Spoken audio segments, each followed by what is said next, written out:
Are you feeling alone, wondering why God seems distant, or why your prayers seem to echo back without an answer? Maybe you're facing struggles in solitude, questioning if God is really there. But what if this isolation isn't punishment, but preparation? In this video, we'll uncover why God may be pulling you aside, using this season of loneliness to build you up for blessings that are beyond what you can see right now. Through each chapter, we'll explore how isolation can actually be a gift, a path toward discovering your purpose, deepening your faith, and finding a peace that endures. What if God is setting you up to receive something far greater than you could imagine? If you feel abandoned or forgotten, this message is for you. By the end of this video, you'll see how God's silence often holds the loudest promises. If you want to unlock peace, purpose, and understanding in this season, like this video and subscribe to stay connected. Here we explore real biblical wisdom that helps you find strength and clarity in times of uncertainty. Let's grow in faith together. Isolation is one of the hardest experiences we can endure, especially when it feels as though we've been set aside, removed from the company and comforts we've known. Yet throughout the Bible, God repeatedly uses isolation as a tool to prepare his people for extraordinary purposes. Take Joseph, for instance. He was sold by his own brothers, then thrown into prison under false accusations. For years, he was left alone, seemingly forgotten. But in that period of solitude, God was shaping him, preparing him for something far greater. The role of a leader who would save an entire nation from famine. When we find ourselves in moments of isolation, it's easy to think we've been abandoned or forgotten by God. But what if, like Joseph, this season is meant to refine and strengthen us? God's purpose in isolation often involves breaking away the distractions that keep us from truly knowing him and from growing into the person he designed us to be. In the book of Isaiah, God tells us, "I have refined you, but not as silver. I have tested you in the furnace of affliction." Isaiah 48:10. Isolation is that furnace, a place of testing, but also a place where God is closest, working in ways we cannot yet see. Moses also experienced deep isolation. After fleeing Egypt, he spent 40 years in the desert before God called him to lead his people out of slavery. In those quiet years, far from Egypt's riches and power, Moses was molded into a man of humility, one who would eventually become God's voice to the people of Israel. God often places us in isolation not to punish, but to purify. It's a sacred space where he speaks to us without the noise of the world, preparing our hearts for his plans. In these times, the waiting can feel unbearable, but consider what Psalm 37:7 says, "Be still before the Lord and wait patiently for him."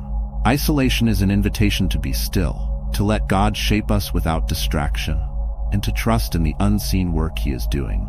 When we surrender to this process, we learn to lean on him entirely, discovering a deeper relationship and trust than we've ever known. So, if you're feeling alone right now, if God seems silent, remember, isolation is rarely a setback. Instead, it's often the first step toward a calling, a place where God refines you, building character and faith that will one day carry you to heights you never imagined. Stay patient, stay hopeful, and trust that God's purpose in isolation is always preparation for something greater. Solitude can feel like a wilderness, lonely, endless, and full of unanswered questions. But in God's hands, it becomes a sacred place of transformation. Many of God's greatest servants endured solitude, and it was in that quietness that their faith was refined and strengthened. Think of Elijah, the prophet who, after standing boldly against the prophets of Baal, fled into the desert, isolated and afraid. Alone in the wilderness, he felt abandoned, even praying to die. But in that solitude, God met him tenderly, not with grand displays, but with a gentle whisper. 1 Kings 19:12. It was in that moment, away from the noise and chaos, that Elijah's faith was renewed, and he was reminded of God's unfailing presence. Faith often grows strongest in silence. In solitude, there's nothing to lean on but God himself, no distractions to numb our fears or fill our emptiness. It's in this space that God strips away the crutches we've built, our routines, our comforts, our sense of control, so that our faith can stand on its own. James 1:2-4 reminds us, "Consider it pure joy whenever you face trials of many kinds, because you know that the testing of your faith produces perseverance. In solitude, our faith is tested, not to break us, but to build a strength and resilience that can withstand any storm. Consider the story of Jesus himself, who, before beginning his ministry, was led by the Spirit into the wilderness, where he fasted and prayed for 40 days. Tempted and tried, Jesus emerged from that solitude strengthened, fully prepared for the mission ahead. The wilderness wasn't a place of punishment, but of preparation, a powerful reminder that even the Son of God was refined in solitude. In that place of isolation, he faced trials that would ultimately empower him to fulfill his calling with unwavering faith. During our own periods of solitude, the temptation to doubt can be overwhelming.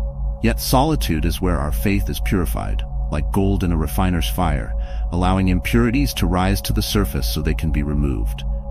Isaiah 41:10 offers comfort in these times.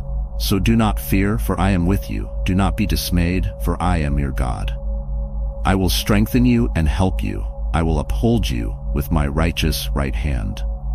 God's purpose in solitude isn't to abandon us, but to meet us, strengthen us, and refine our faith to a place of purity and resilience. So, if you're in a season of solitude, don't lose heart. Know that God is closer than you may feel, working quietly to strengthen your faith, preparing you for something far greater than you can imagine. Trust in his timing and his process, for the faith built in solitude is faith that can withstand any trial, carrying you forward with the strength and purpose only he can give. In our fast-paced world, waiting can feel unbearable. We want answers now, solutions immediately. But God's timing operates differently, and often it seems as though he works in silence and slowness. Yet his timing is never wrong. Waiting is not a sign of neglect, but of God's perfect planning. Take Abraham and Sarah, for example. They were promised a son, but as years went by, doubt crept in, and Sarah took matters into her own hands. This impatience led to pain and conflict. But when God's timing finally arrived, Isaac was born, and through him, God's promise was fulfilled. This story is a reminder that when we try to rush God's plans, we may miss out on his best for us. Trusting in God's timing requires surrender, a deep, heartfelt letting go of our own expectations. Proverbs 3:5-6 says, "Trust in the Lord with all your heart, and lean not on your own understanding. In all your ways submit to him, and he will make your paths straight." Waiting on God refines our faith, teaching us to rely fully on him rather than our limited view of the situation. It's in this surrender that we find peace, knowing that the creator of time itself has already aligned everything for our good, even when we can't see it. Consider the story of Joseph again. After being sold into slavery by his brothers, he was falsely accused and imprisoned. For years, he waited, trapped in circumstances that seemed to betray the dream God had given him. But Joseph didn't let bitterness consume him. He trusted God's timing. And when the appointed time came, he rose to a position of great authority, saving countless lives during a famine, including his own family. God's timing wasn't just about Joseph's life, but a greater plan that required patience and trust. Waiting on God often feels like standing in the dark, hoping for a light to appear. Yet, Isaiah 40:31 tells us, "But those who wait on the Lord shall renew their strength. They shall mount up with wings like eagles. They shall run and not be weary. They shall walk and not faint." God doesn't waste our waiting. Instead, he uses it to prepare us, to strengthen us, and to build a faith that can soar above the struggles we face. Trusting in his timing allows us to move forward, even when the path seems uncertain. If you're in a season of waiting, know that God has not forgotten you. This time is a gift, a season to deepen your relationship with him and to prepare for the blessings he has planned. Don't rush it. Rest in the knowledge that God's timing is never late, that his plans are woven with precision and purpose, and that what he has in store is far better than anything we could orchestrate ourselves. Let this time refine your trust, knowing that when God's perfect moment arrives, his blessings will be beyond what you ever imagined. Isolation can feel like a prison, a place of silence where it seems nothing is happening. But in God's perspective, isolation is often the soil where blessings take root, the quiet space where miracles begin to unfold. In the Bible, there is a powerful example in the life of David. Before he became king, he spent years in the wilderness fleeing from King Saul. This was a time of isolation, hardship, and uncertainty. Yet, it was during these years that David developed his unwavering trust in God, cultivated humility, and strengthened his courage. By the time he became king, he wasn't only a leader, he was a man after God's own heart, a shepherd prepared to lead a nation.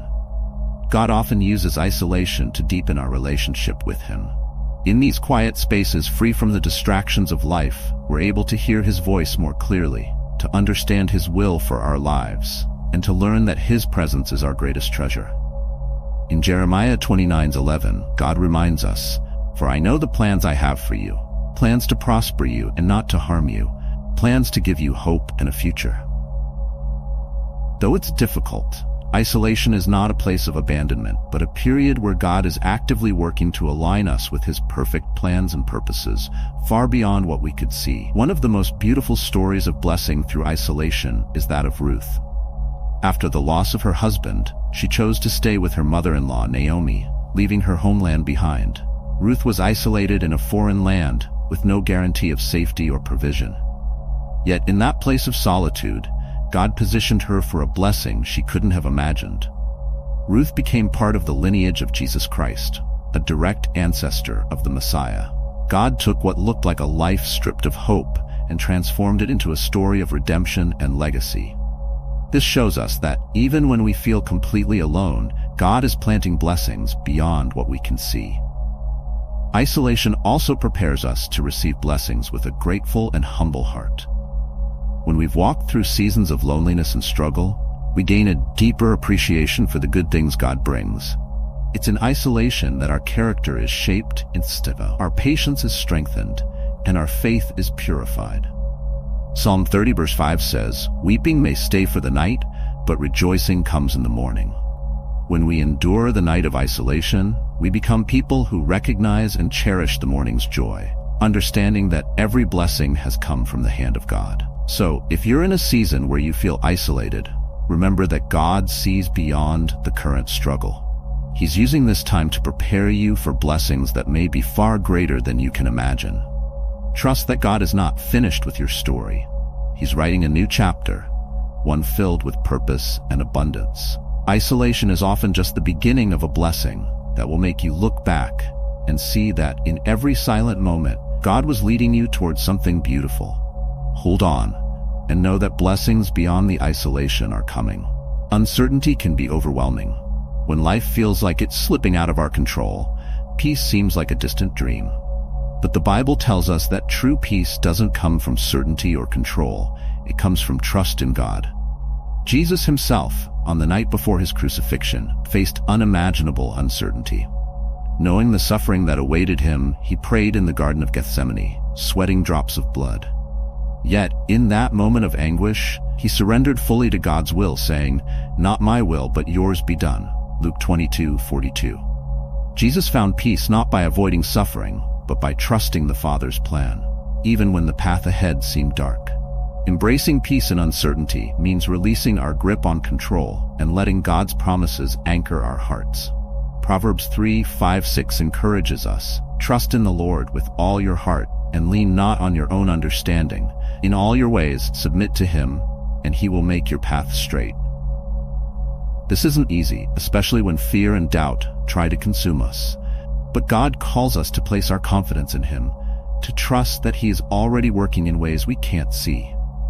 Peace doesn't mean understanding every detail. It means trusting that, no matter what happens, we are held in the hands of a loving God.